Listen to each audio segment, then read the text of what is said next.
throughout the rest of the year. Yep, we will. All right, guys, you ready for some spicy tea? Yeah, let's give it up. I don't know if spicy tea is the right It's not spicy tea, but it is spicy. It's kind of lukewarm. It's lukewarm. Well, I mean, it might be lukewarm. Who knows? No. Okay, so this weekend started last Wednesday. It started last Wednesday, right? Mm-hmm. Yeah. So the NABJ convention, National Association of Black Journalists, held their annual convention this year in Atlanta. Mm-hmm. Well, something I was there.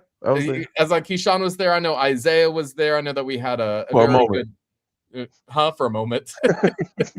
We had a good delegation from Fox 26 out there. But, one of the big things that I personally wasn't aware of is they do an award. It's called the Thumbs Down Award. And it is creating some drama this year with Stephen A. Smith. And let's go ahead and listen to I want to also point out that he was given the Thumbs Down Award because of his comments against Black women. Mm-hmm. He said some things about Jasmine Crockett and other women, and Michelle Obama, I believe. And he took to his YouTube channel today, and it was a 45-minute video. But I selected for you guys. I got a minute of what he had to say. Okay, let me get my tea. He had a lot to say. I got my tea. Let's hit it. Let's play it. A little bit personal. I own my own YouTube channel. I have 6 Black women working for me. My financial advisor is Black. Her name is Stacey Robinson. A brilliant, marvelous lady. And one of my dearest friends on the planet who's watched my back for decades. My lawyer is a shareholder and partner and one of the elite lawyers in this country named Janine Barnes. At a prestigious law firm in Washington, D.C. She's a Black woman. I've been surrounded by Black female excellence all my life. Where are your facts? Where are they?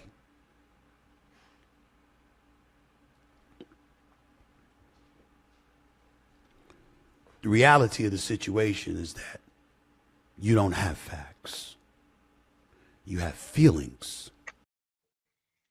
Yeah, feelings.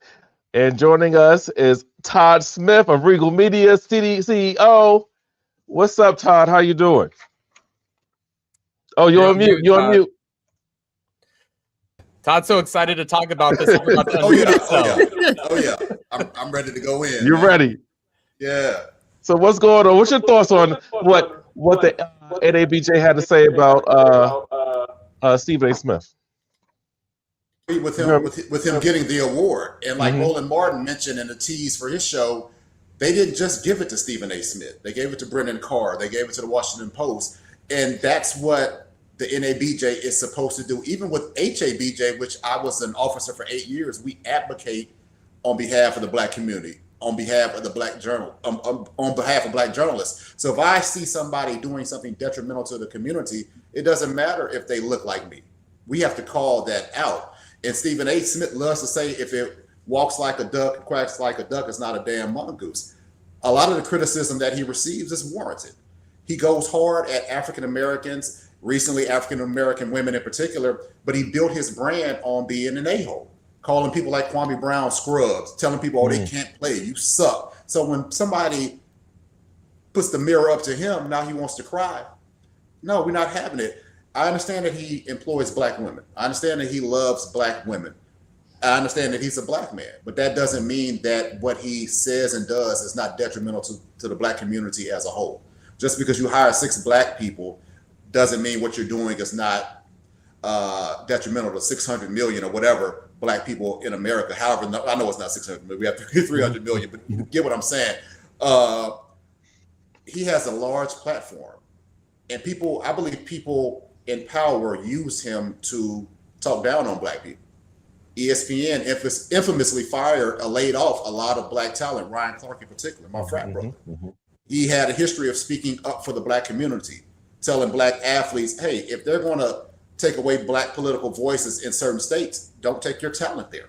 Take your talent to HBCUs. Ryan Clark is gone. Stephen A. Smith seems to make excuses for racism. He has a history of that. He's still there. He's still hobnobbing with the Jerry Joneses of the world. And I think that that's his problem. I'm all for a brother making money and moving up, but I think sometimes when you move up and you're so distant from your community, you forget where you've come from. You forget the struggles that a lot of regular African-American folks, people who don't have a $100 million contract, you forget that struggle. And they're using you. I believe racists use black people to spew racism because it's more acceptable if it comes from somebody that looks like us. If a white person says some of the stuff that Stephen A. Smith says, oh, you're a racist, oh, we gonna care. But if it comes from a black person, oh, it's not that bad, and racists feel justified. Oh, it's one that feels the same way as I feel, so it must not be that bad. You have to be careful because when you have millions of people listening to you, you have a responsibility. Like they say, to whom much is given, much is required. Stephen A. Smith is, as a black man, as black people, we can't just be capitalists. We can't just be like, I'm going to make as much money as I can make. I'm going to get as much power as I can get. I'm going to be in these executive suites. You have a responsibility to speak up for your people because we don't have major news stations. We don't have major we have some major radio corporations, but we don't have that reach to get our messages out. And I know y'all were just mentioning about the algorithms with fights. I really believe the algorithms stymie black political voices. And they put the negative out there. They put the tomfoolery out there, the buffoonery out there, because they want to. I'm noticing it with me. If I say something political, I might get some. I say something clowning, I'm gonna get more reach than that. And a lot of YouTubers say the same thing. So Stephen A. is one of those people who has that voice, and he might not want to be totally political, but brother, tone it down a little bit. You know what I mean? You don't have to. And if you're gonna criticize black women, go hard on the Marjorie Taylor Greens. I always compare Jasmine Crockett to Marjorie Taylor Greene. Jasmine is ghetto, but Marjorie Taylor Greene, they're the same. They're one and the same. They're just on different aisles of the political spectrum. And Stephen A. Smith has to realize that, bro, all money ain't good money, and you're selling your people out. So in the video, he mentions that he apologized to Jasmine Crockett, Michelle Obama. You know, he misspoke. Does that hold any weight for you? No, because I always think the apology doesn't get as much attention as the negative. You know, just like as a journalist, if I get a story wrong and I put a retraction out, to me, I always think that the negative story gets more attention. A lot of people don't see the apology, or the apology is not going to go viral. That hot take is going to go viral. Like I said, the algorithm is going to gravitate towards that negativity. They might not hear the apology. So if you apologize, continue to apologize. But Stephen A. knows exactly what he's doing. The brother is not dumb. He knows exactly what he's doing. And he was the brother that athletes ran to because they know he would give him a fair shake back in the day when he was an actual journalist. He realized being this hot take person, that's going to get him more money. And he really changed the game. ESPN doesn't have the news shows and the sports shows that they used to have, the sports reporters. Everybody has to have a hot take. Everybody has to say something stupid, but you're doing a disservice to the community, man. I used to tell my students at TSU all the time, if the name of my company was Ratchet Media, I would have blown up a long time ago. But it's regal and it's classy and it's sophisticated. I'm not going to blow up like that. It's going to take me longer, but I will always be able to look in the mirror. I always tell people all the time, my grandmother's dead and gone. I was scared to cuss around her as a grown man, 30 years old. I want her to be proud. I want my mother to be proud. I want my community to be proud. If I don't make the money that I would want to make, so be it. But some people get in touch. And think about how much money do you actually need, man?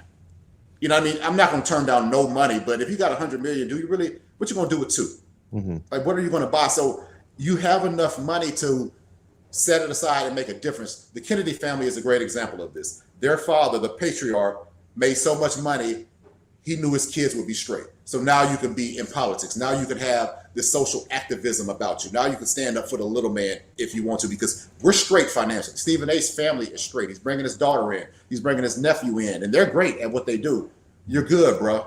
If you don't become a billionaire, if Jerry Jones don't like you, other billionaires, bro, you will be just fine. Use those million followers to make a difference for your community, because they are stymieing black voices, and you're one of the last ones left. And what you do with it is promote white stereotypes of black folks, man. And it's having a negative impact, because if you say it, they're going to believe it. So one of the questions I have for you too, Todd, is I know earlier there was a clip where I think it was probably part of this podcast and everything, where Stephen A. Smith was saying that he had reached out to the president of NABJ to come onto the podcast to essentially discuss. I don't know exactly what he was going for with it. Do you think that the president of NABJ should have went on to his show to talk about it in public versus it just being at the convention and then not saying anything else with Stephen A. Smith there? I agree with him on that. If the award was broadcasted on social media or whatever, now it's public.